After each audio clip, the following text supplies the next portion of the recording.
Let's talk about Miles Davis's classic, So What?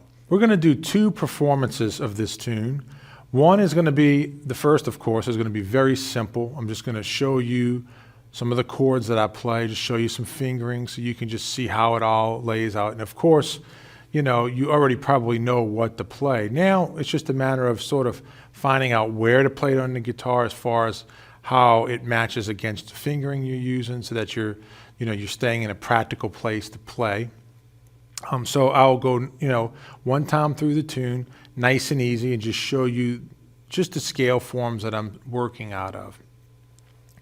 The second performance is much more complex because I'm going to be using some of the things we talked about as far as the patterns that I used, a little bit of the permutation exercises, not much because I know we're just introducing that, but I did a little bit of it, but mainly just tried to find a very systematic way to play musical over this tune because it can be one of those tunes that can become a little bit digital, I guess you could say, if you don't take some time to think about it musically.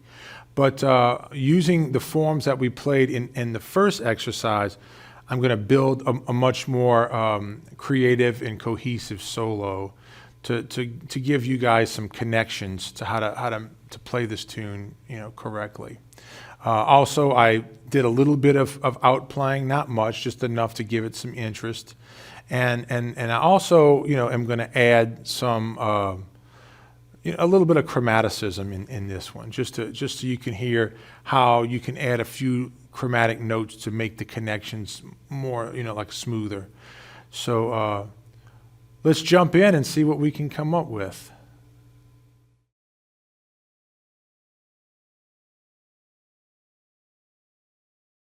This is a great tune to work on some pentatonic forms and see how the pentatonics can work. Let's talk about the changes first because we need to understand that. So the first thing to understand is that this is a modal tune, which means it doesn't have very many changes. Miles's idea was to reduce the amount of changes so that the musicians in his band could have a simple palette to play over to really explore and try to reach for some new sounds. So let's talk about the form and the changes. So the form is A-A-B-A. Each section is 8 measures. The first A is D minor 7. The second A, the entire 8 measures, is another 8 measures of D minor 7.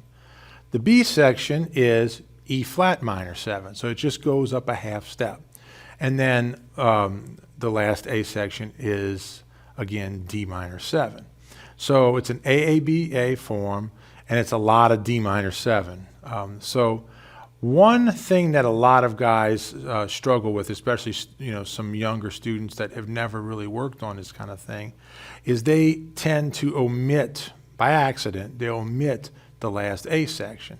So they start playing A, A, B, and then they go back to the top, A, A, B. What that does is you don't realize it's wrong until you get to the bridge 8 bars too early. So, and we certainly don't want that. So be sure that you go A, A, B, A, A, A, B, A. This is the form and the structure of the tune. As far as the chords, it's going to be like just D minor 7, and then of course the E flat minor 7, and for the B section. So it's D minor 7 and E flat minor 7. Those are the only 2 chords.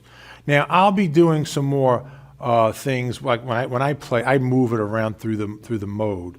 Now, if this is a whole nother lesson by itself, but if you have my first TrueFire course, which is called Jazz H2O, I do a full discussion on this, the chord to harmony, and how to work these chords up the mode. So you can get, instead of just one chord like this, you get a full spectrum of chords.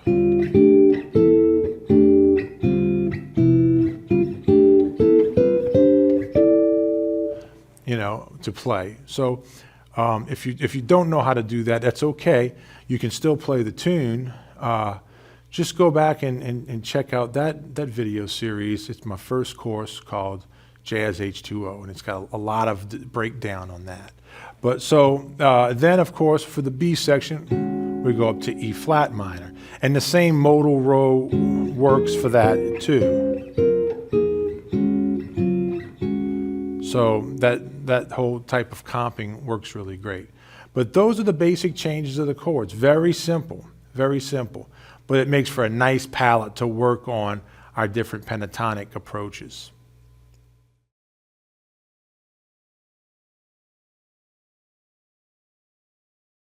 So now we're going to discuss what to play over these chord changes. Just like we talked about how we can play over the D minor 7, we can play one of several things. D minor pentatonic, E minor pentatonic, and also A minor pentatonic. And of course, that D secret scale is always really great to play in this instance, especially if you're in this position.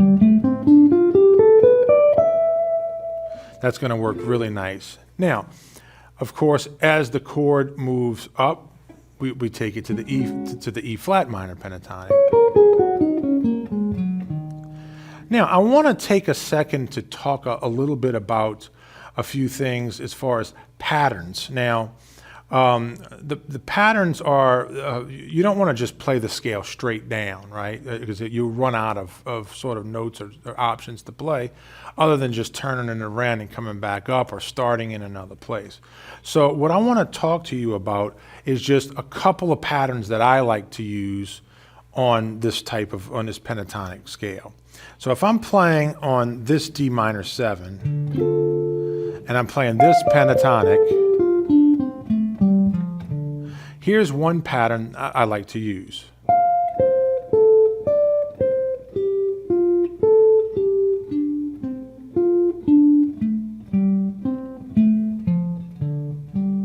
So you get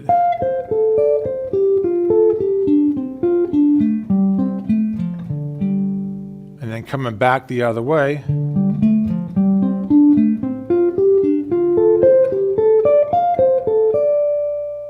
Okay, so that's one pattern. Here's another pattern I like to use.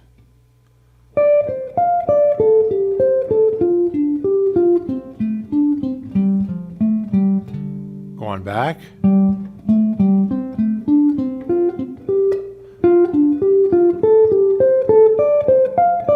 So we have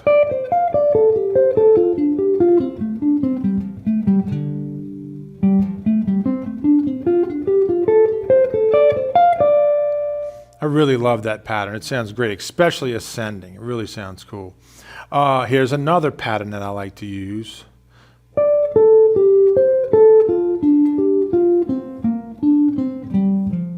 You do that again. Made a little boo-boo.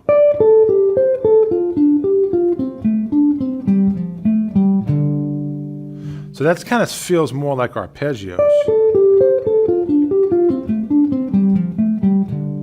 We can go kind of the opposite direction, and this is a little different pattern, but check this one out.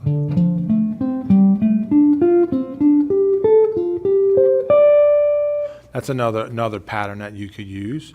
And of course, I like to do this type of pattern where you go.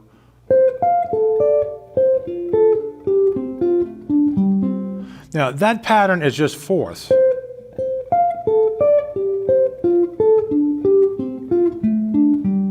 Now, I don't use that all the way down. I like to insert that into another pattern. So for instance, if I go,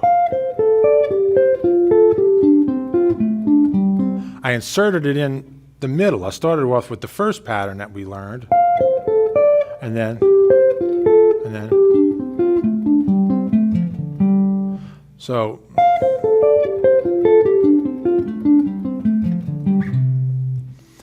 and then we can also use that as a way to go out. Now, because this is a modal tune, this is a great tune to go out.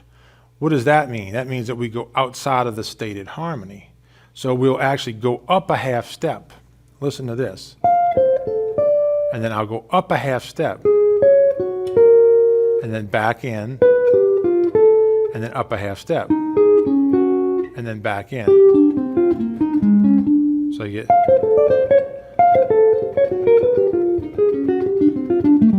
So I can go in and out a little bit. Let's try it with the secret scale. Doesn't that sound cool? I just did it one time, but I stepped out and stepped back in. So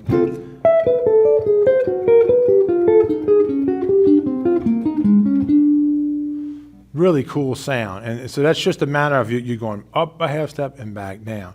And I kept that same double pattern.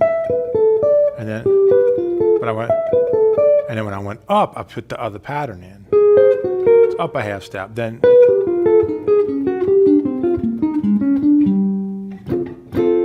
you'll hear me do a lot of that kind of thing. And another thing I do, and now if you check out Jazz H2O, I have a whole section on this, permutations. I keep the pattern the same, but I make every third note, fifth note, or seventh note a quarter note. So you get this.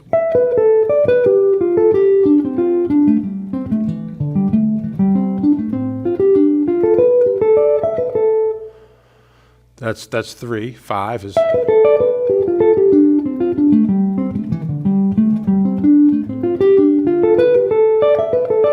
It's a permutation of 5 and a permutation of 7.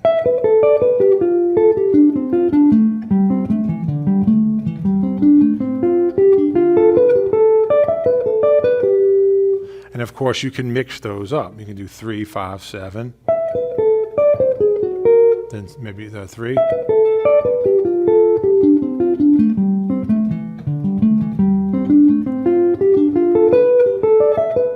So I mix them up in random order. So that gives you some random things happen. So